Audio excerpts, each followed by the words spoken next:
Hello guys, আসসালামু আলাইকুম। আমি ফাহিম আছি আপনাদের সাথে বর্তমানে ঝালকাঠি জেলার সুগন্ধা নদী থেকে। এখন যে জায়গাটিতে আমি দাঁড়িয়ে আছি এটি বিআইডব্লিউটি এর একটি নন অপারেশনাল শিপ থেকে, আর এটি বর্তমানে বাঁধা আছে ঝালকাঠি রকেট ঘাট বা স্টিমার ঘাট পন্তনে।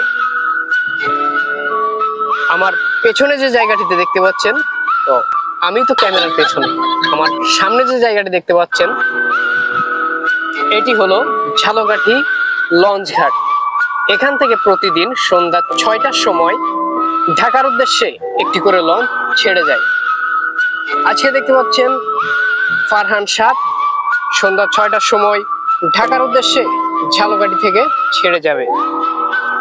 ঝালকাঠি থেকে কিন্তু বাসে দেশের সব জায়গায় যাওয়া যায়, কিন্তু আমি মনে করি ফ্যামিলি জার্নির জন্য লঞ্চই বেস্ট। তাই আজকের মতো এখানেই শেষ করছি। দেখা হবে অন্য কোনো জায়গায় অন্য কোনো ভিডিও নিয়ে। সেই পর্যন্ত ভালো থাকবেন, সুস্থ থাকবেন। আল্লাহ হাফেজ।